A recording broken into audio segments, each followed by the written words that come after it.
Business education today, and I see it all the time. Kids come out of college, the best colleges, Wharton and Harvard and Stanford and some of the great business schools, and they'll come out and they won't have practical experience. There's too many case studies that aren't practical. You know, we ask kids that are 16 to 18 years old to make $100,000 debt decisions when they go off to university. And they're not prepared for that. They don't know what they're getting themselves into. They just assume, okay, I'm going to pay 4 years of education at $25,000 a pop, and when I come out the other side, somehow I'll be able to pay it back. Right. That's not how life works anymore. There's no need even to have a college degree at all, or even high school. I mean, if somebody graduated from a great university, that may be an indication that they will be capable of great things, but it's not necessarily the case. You know, if you look at, say, people like Bill Gates or Larry Ellison, Steve Jobs, these guys didn't graduate from college. But if you had a chance to hire them, of course, that would be a good idea. Yeah, I think having the flexibility to explore a lot of different things, which you can do when you're in college, which is one of the amazing things about being in college, is you can work on all these hobbies and code a lot of stuff and try a lot of different things. It's this amazing flexibility that I think most people take for granted. And once you decide, okay, I'm going to start a company and I'm going to do it with someone else, you immediately now need to convince someone else if you want to change your mind on something. And I think people really undervalue the option value and flexibility. I think explore what you want to do before committing is really like the key thing, and keep yourself flexible. And no, I think that's. I agree. Yeah. I mean, it's actually kind of funny. You know, if you think of like what is education, like you're basically downloading data and algorithms into your brain, and it's actually amazingly bad in conventional education because like it shouldn't be like this huge chore. You know, someone's standing up there kind of lecturing at people, and they've done the same lecture 20 years in a row, and they're not very excited about it. And in fact, I think a lot of things people learn, probably there's no point in learning them, because they never use them in the future. Because a lot of kids just in school kind of puzzled as to why they're there.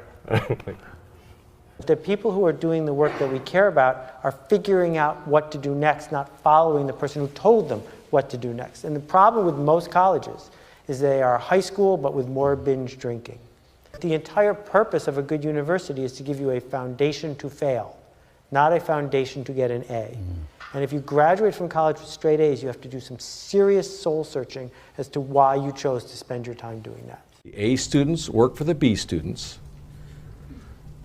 the C students run the businesses, and the D students dedicate the buildings. It's like the newspaper industry, right? More printing presses, more big buildings, right? Makes us look grander. We have brains that we're putting them out there. There's a point of diminishing returns in terms of what it's worth for a college education and how much debt you're willing to saddle yourself with. A lot of people follow. A lot of people are followers. Generally, if not, we'd have problems. We have too many entrepreneurs. We have too many successful people. Like, look how many people go through business classes. If everything you needed was in that actual business class, in that book, it'd be too many successful business people. Right. How many people graduate?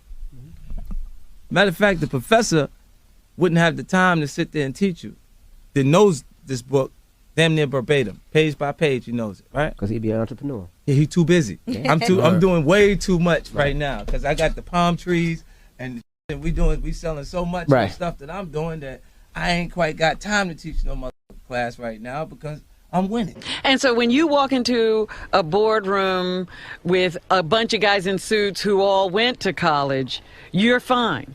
Yeah, I mean, because they read a bunch of words. I've lived a bunch of life. Well, that's true.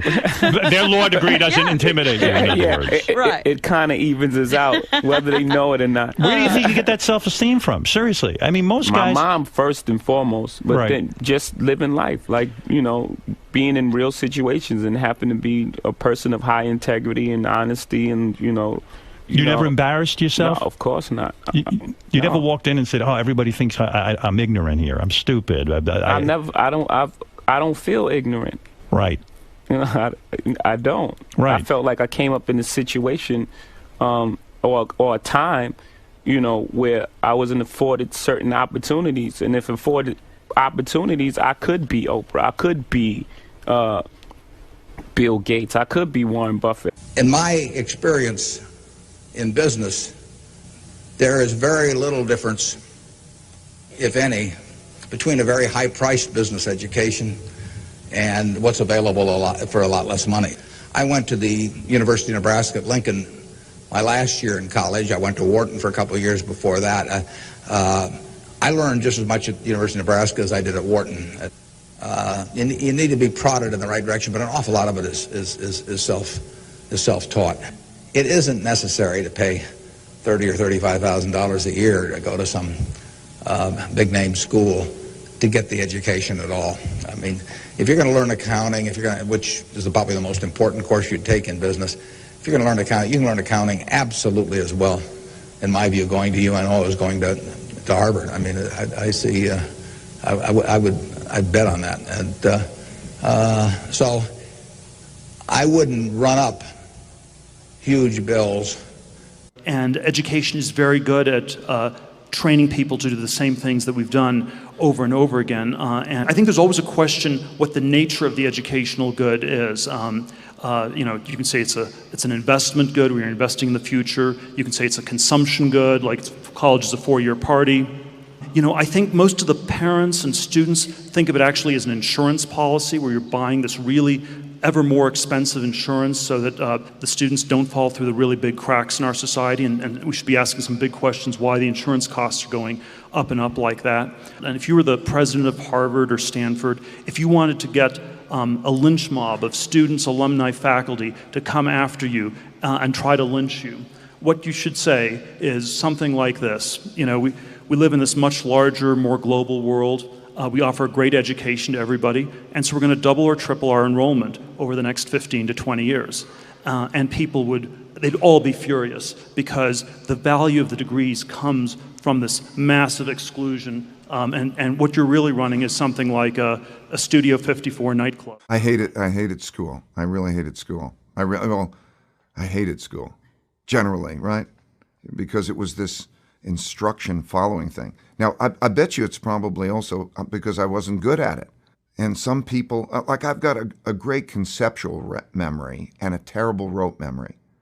So if I have a story, I could tell you year by year kind of what happened within a story, within a context. But if I was to go into, like a memory-based learning, it's terrible. I have a terrible rote memory. Ego barrier is the worst thing. And if we were raised differently, just imagine in the schools that all along that people will always say, everybody makes mistakes.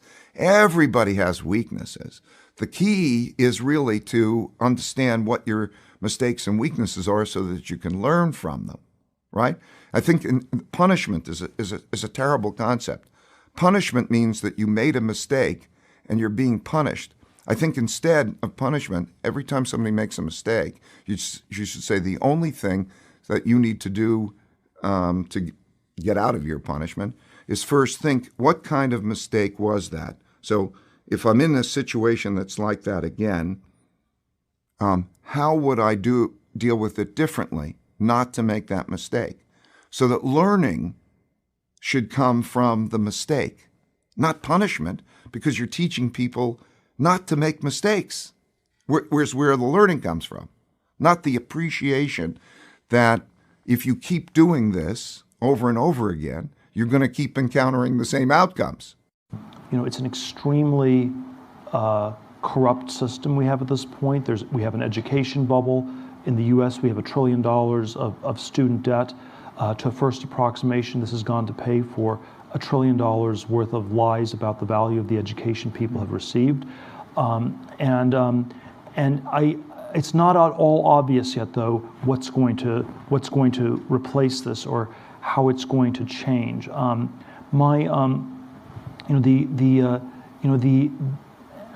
somewhat skeptical that it will be replaced by any sort of single unitary system. I have this fellowship for young people to start companies.